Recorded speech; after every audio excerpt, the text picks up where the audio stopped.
জয় মা। স্বামী পূর্ণাত্মানন্দ মহারাজের লেখা চিরন্তনী সারদা নামক গ্রন্থ থেকে আমাদের পাঠ চলছে। মাতা ঠাকুরানী স্বামী বিবেকানন্দ ও স্বামী ব্রহ্মানন্দের দৃষ্টিতে। আজ দ্বিতীয় দিন পাঠ হচ্ছে। শ্রী রামকৃষ্ণের মহিমা উপলব্ধির জন্য স্বামীজিকে দীর্ঘকাল বহু পরীক্ষা নিরীক্ষা বিচার বিতর্কের আশ্রয় গ্রহণ করতে হয়েছিল, কিন্তু শ্রী মায়ের মহিমা উপলব্ধির জন্য তার কোনো কিছুরই প্রয়োজন হয়নি। মায়ের মহিমা সম্বন্ধে কোনো প্রশ্ন বা সংশয় স্বামীজির কোনো দিনও ছিল না। শ্রীরামকৃষ্ণের ২-৩ জন ত্যাগী ভক্ত ছাড়া অন্যান্য সকলের মতো নরেন্দ্রের নিকটও অন্তরালবর্তিনী ছিলেন। পরবর্তীকালেও শ্রীমা যখন স্বামীজির সঙ্গে কথা বলতেন তখন সোজাসুজি কথা বলতেন না। মায়ের মুখে অনুচ্চস্বরে উচ্চারিত কথাগুলি গোলাপমা বা অন্য কেউ স্পষ্ট করে স্বামীজিকে শুনিয়ে দিতেন। শুধু স্বামীজিই নয়, শ্রীরামকৃষ্ণের অন্যান্য ত্যাগী সন্তানদের সঙ্গেও ২-৩ জন ছাড়া শ্রীমা ওইভাবেই কথা বলতেন।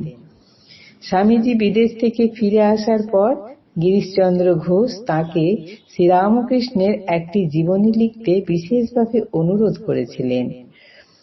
তাতে স্বামীজি বলেছিলেন, তিনি অর্থাৎ শ্রীরামকৃষ্ণ এত মহান ছিলেন, এত বড় ছিলেন যে আমি তাকে কিছুই বুঝতে পারিনি।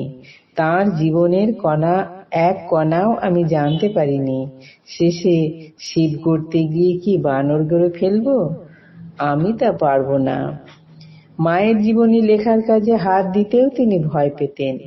একটি চিঠিতে গুরু ভাই স্বামী রামকৃষ্ণানন্দকে স্বামীজি লিখছেন, স্যান্ডেল বৈকুণ্ঠনাথ সান্যালকে বলতেন, স্যান্ডেল আমাকে ৩ পাতা লেকচার দিয়েছে যে মা ঠাকুরানীকে ভক্তি করতে হবে এবং তিনি আমায় কত দয়া করেন। স্যান্ডেলের এই মহা আবিষ্ক্রিয়ার জন্য ধন্যবাদ।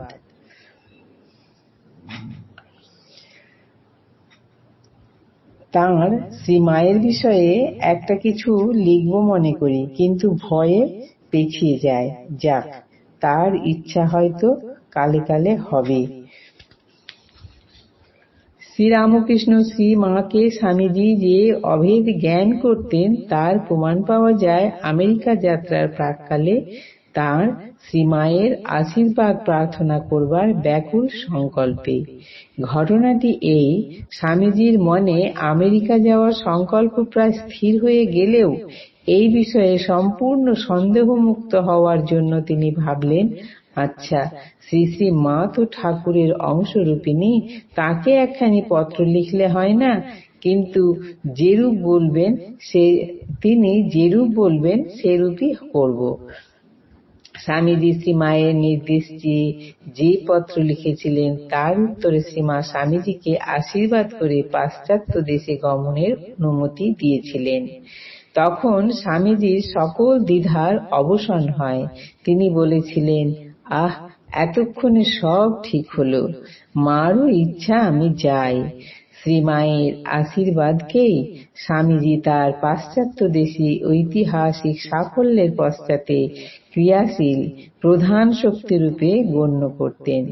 পাশ্চাত্য থেকে ফিরে আসার পর একদিন তিনি শ্রী মাকে বলেছিলেন, মা, আপনার আশীর্বাদে এ যুগে লাফিয়ে না গিয়ে তাদের তৈরি জাহাজে চড়ে সে মূল্যকে গিয়েছি। আবার স্বামী সারদেশানন্দ বলছেন, তিনি ছোট মামির অর্থাৎ মায়ের কনিষ্ঠ ভাতৃবধূ।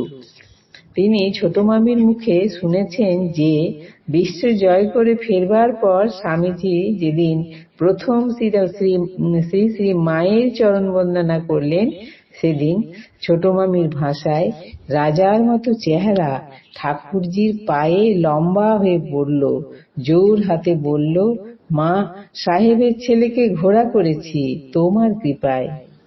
এই দর্শনের আরেকটি প্রত্যক্ষদর্শীর বিবরণ পাই কুমুদবন্ধু সেনের স্মৃতিকথায়। এইটি আমরা পরের দিন আলোচনা করব।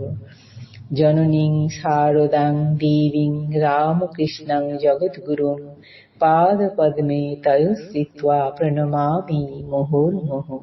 জয় মা।